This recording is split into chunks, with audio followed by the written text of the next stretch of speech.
అంటే అసలు ఆ పాట గురించి మాట్లాడుకుంటే సంగీతం ఒక ఎత్తండి, ఆయన స్వరాలు పాడడం, ఆయన తెలియకుండానే దానికి కూడా ఓ రాగం ఉంది, మధ్యమావతి అనడం, ఒక నడుస్తుంది ఒక ప్రక్రియ.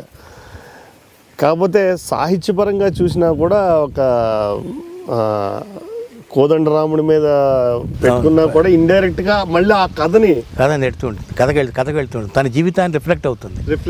థర్డ్ లైన్, లాస్ట్ లైన్ ఎప్పుడు కూడా మళ్ళీ మీ స్టాంప్. అదేంటంటే ఒక సంగీతం, ఒక పాట నడిచినా, ఒక పురాణాల్లో సన్నివేశాన్ని తీసుకున్నా ఏదో రకంగా ఆ కథకి లింక్ చేస్తూ రావడం అనేది, అంటే ఇక్కడ ఒక పాట రావాలి కాబట్టి పాట రాయండి ఏదో కంటెంట్ ఉండడం కాదు. అది కరెక్ట్గా అనుకుని ఇది నడపాలి, కథ నడిపేట్టుగా ఉండాలి. అదేంటి నాయనమ్మ నేను పాడుతుంటే అలా వెళ్ళిపోయింది మధ్యలోనే, ఏం పాడావు అంటే సీతమ్మ కష్టాల గురించి పాడాను. మరి ఎందుకు వెళ్ళిపోతురా? అందుకే వెళ్ళిపోయింది.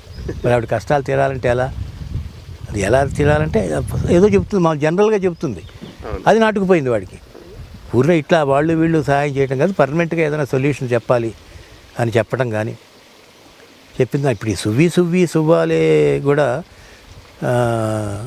అండాదండ కోదండారాముని నమ్ముకుంటే గుండె లేని మనుషులే నేను కొండలు వదిలేశాడా. ఎంత మంచి అండాదండ ఉండాలని కోదండారాముని నమ్ముకుంటే గుండె లేని మనిషల్లే నేను కోనల కొదిలేశాడా.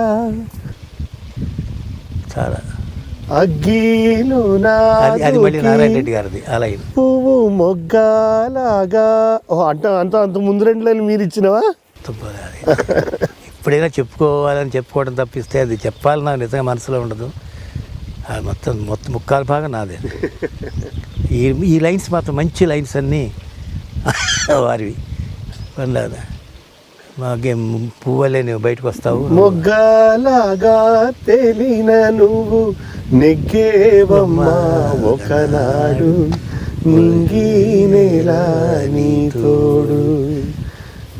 వచ్చేనా ఆ రోజు తర్వాత వస్తాం.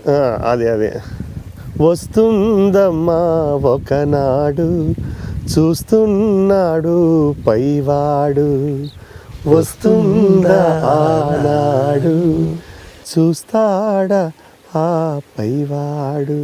ఎంత టచింగ్గా ఉంటుంది సార్ మొత్తం కథ. అసలు ఇప్పుడు పాట ఊరినే పాట అది కాదు, పాటలో కూడా మనం ఇంత ఇతివృత్తాన్ని ఇంత కథ నడిపించవచ్చు అని నాకు ఈ ఆనందం ఎందుకు కలుగుతుందంటే, ఇప్పుడు మనం ఒక సినిమా చేసాము, ఏదో ఒక ప్రక్రియ చేసుకున్న తర్వాత అది కొన్నేళ్ల తర్వాత దాన్ని తీసి ఆర్కియలాజికల్ డిపార్ట్మెంట్ వాళ్ళు బయటికి తీసి కొంత దాని గురించి చర్చ చేసి ఆ శాసనాలు అవి అప్పుడు వాళ్ళు ఇటు చేశారు ఈ నాగరికత ఎలా ఉంది అని చెప్పినట్టుగా ఈ సినిమాలు మనం వెనక్కి తీసుకుని మనం మాట్లాడుతున్నప్పుడు ఇన్ని విషయాలు ఆ రోజున మనకి ఎలా భగవంతుడు ఎంత దయామయుడు ఎలా మనకి స్ఫురించాయి అని చెప్పుకోవడానికి ఒక పెద్ద ప్లాట్ఫామ్ అనండి, అవకాశం అనండి.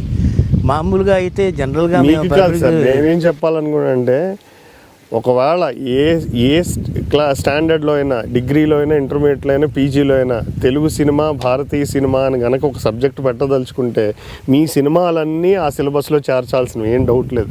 ఏ రకంగా స్క్రీన్ ప్లే పరంగా, స్టోరీ పరంగా, పాటల పరంగా, సంగీత పరంగా, సాహిత్య పరంగా, location direction director of photography పరంగా కానీ ఏ రకంగా చూసినా ప్రతి సినిమాని ఒక పాఠ్యాంశంగా మీరు చేస్తున్న ఈ ప్రోగ్రామ్ అలా ఉపయోగపడుతుందేమో. డెఫినెట్గా సార్, మా ఉద్దేశం కూడా అదే. ఒక ఎపిసోడ్ మీరు మాకు CD నెంబర్ 14 కావాలండి, మేము దీని గురించి చేస్తున్నాం అలా